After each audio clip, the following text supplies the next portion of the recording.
Chris brings up a very good point. Millions have been slashed from the budget, mostly because we couldn't afford it. During the campaign season, we heard self-responsibility, self-governance. And in effect, that's what they did. They ran on it, we voted them in, and they've done it. But it also means that all of us cannot sit still on our chairs and say, oh, well, we'll let somebody else do it. We'll outsource our responsibilities to government. It is now incumbent upon us to look at our neighbors. As Kevin Smith from Cornerstone said, we are now responsible for our neighbors, our friends, and our families, not government. So we need to look at ourselves and say, yeah, they did what we sent them to do, but now what's our responsibility to others here in New Hampshire? So, Chris, thanks for bringing that up. The next person I want to introduce, this is the first time I've done this for Diane Bitter. She gets a whole page on this next guy. It's like, I've been listening to this for years because this next gentleman also is a personal friend of mine. He is a former Navy vet during the Vietnam era. He is an entrepreneur twice over, now has a business in Portsmouth, Great Bay facilities. He is somebody that I campaigned for and Granite Rock endorsed for his race for governor, and for a first-time person ever in politics, he did a wonderful job. He's a person who, if the electricity failed here right now, it wouldn't make any difference, because all I ever see him in my mind's image is him in a bullhorn, because he'll always tell the story of how I am at a rally. I'm saying, Jack, bring them. Jack, bring them. All the union people are here. And he says, calm down. I call again, calm down. One more time I call, and he says, Skip, I'll bring them when it's time. And all these union folks are yelling at us, all of us Tea Party folks, at the Obama rally at Portsmouth High. And then all of a sudden, the yelling from the union folks ceases. And here comes Jack with his big old flag and 300 raving conservative constitutionalists saying, guess what? You're not going to win this war. And they didn't. Jack is a true patriot, not only here in New Hampshire, but for American values as well. As he oftentimes says, when I took the oath of going into the military, it didn't stop when I left. He is indeed a patriot. He ran for the New Hampshire chair for the New Hampshire GOP, and I'm glad to say that we supported him then, and he won. And Jack, I want to say, come on up here. I'll turn this off. You won't need it. But folks, Jack Kimball, NHGOP chair.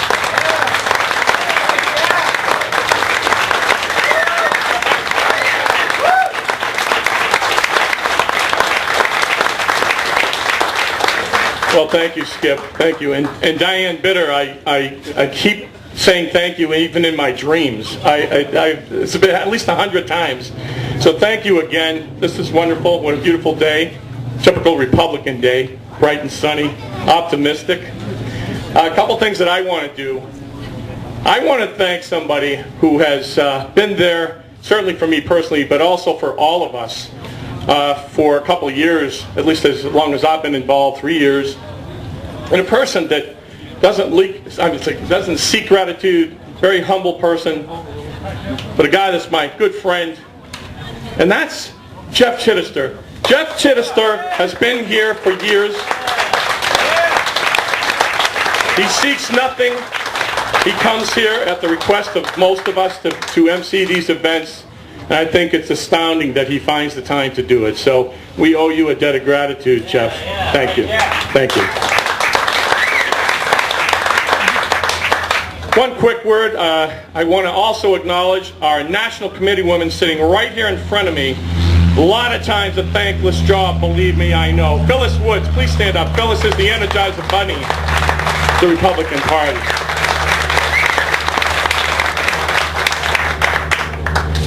You know, one of my major responsibilities as state GOP chair, of course, is fundraising. It's no secret. And you know, this is a tough time. We're in a recession. You've got a lot of PACs and different groups. They're chasing the same dollars, conservative PACs, conservative groups, the counties as well. So it's very difficult. But the bottom line is, in order for us to compete against the Democrats, we need your help. And one way you can help, aside from writing a check, sending it straight to the state GOP, leave the check blank, just sign the bottom, is also to assist us in our monthly speaker series, and there'll be other events that you're going to see. I have to keep them secret right now. But there's some exciting things about to happen in the next couple of months. But what we've been doing is have monthly speaker series. Sometimes they're presidential candidates, other times not. Last one we had was Karl Rove. Wow. I mean, that was just wonderful. Regardless how you think, it's a brilliant man. And so he was one of the people who came in to help us out. This month, July 21st, Herman Cain is coming to Dover, July 21st at the Hellenic Center. If you haven't heard Herman, you got to go listen to him. It's really important that we get out and meet all of the presidential candidates and evaluate them. And also help the state GOP at the same time. But I want to say this. Our country is at a crossroads. You all know that. That's part of the reason you're here. We know that if we don't remove Barack Obama from the presidency in 2012, we're going to wind up with a European socialist-style government. That isn't what any of us are about. It's time for a change in direction. It's time to pull ourselves back from the brink. It's critical that all of you stay involved. You know, everybody can do something. I remember when I was talking about what I was going to do. I was very frustrated. Some of you know me because I have that sign on Route 1 South Bypass. Haven't been putting a lot of stuff up on that lately, but that's how all of this started with me. I said, look, I've got an opportunity to let people know how unhappy we are with what's going on in our country. Then I decided, well, that's not enough. I started a group called the Granite State Patriots. Some of you are patriots and still are out there now. Grew very, very quickly. Still wasn't enough. I felt I could do more. My wife almost had a coronary when I came home and told her I was going to run for governor. I mean it. She was like, that's what you're going to do? But folks, you know, I am a firm believer that we are going to take this country back.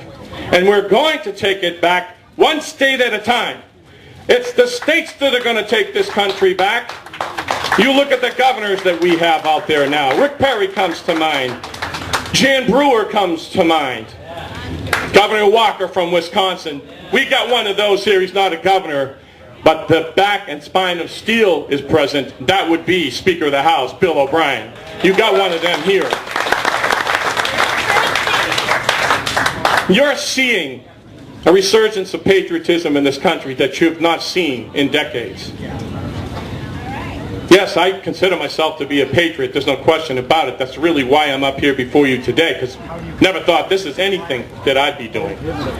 But I feel it's essential, at least at this point in time in our history, this point in time in our country, that we all step up. There is too much to lose. We're about to lose everything.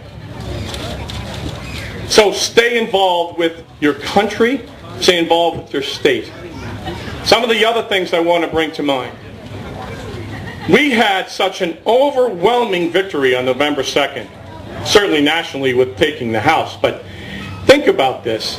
Now, I thought we would take back the majority in the House, the Senate, and I thought we would do quite well in the Executive Council. But did you ever think for 5 minutes that at the end of that night, we would have won 298 of the state representative seats, 19 of the 24 state Senate seats, and all 5, count them, all 5 Executive Council seats. What a night.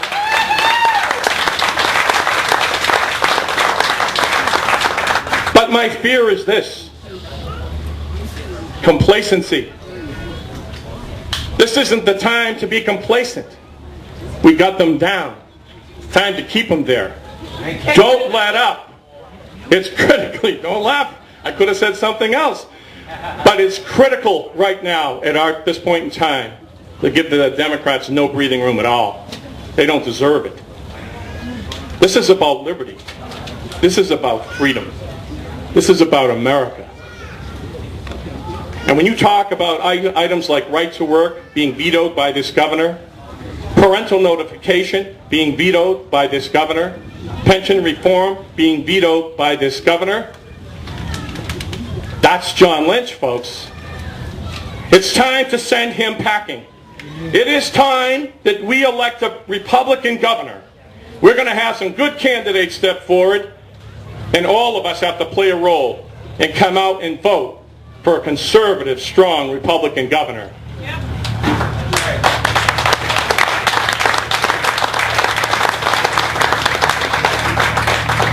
A couple people asked me when I first got here, Jack, do you really think that we're going to defeat BO in the coming 2012 elections? And right away I thought, ban deodorant works very well. I don't know what the problem is, because not too many people, I now figured it out, it's Barack Obama. But yes, we are going to defeat Barack Obama in 2012, because I'm telling you right here and now, I have gotten to know just about all of the presidential candidates.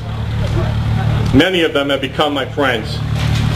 And anyone that tells you we have a shallow field, that's a complete lie. Nothing could be further from the truth. You know why? Because any one of these presidential candidates, any one of them, is 100 times better than what we have now. We are in good shape with this field. Good shape.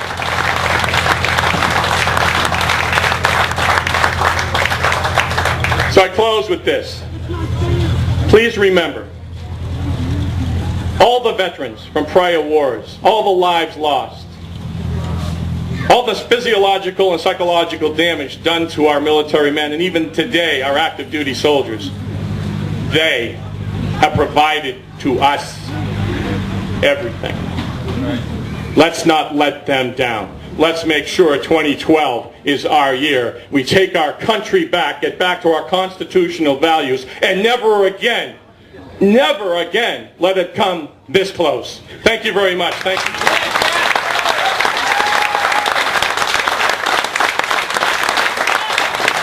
Thank you very much, Jack.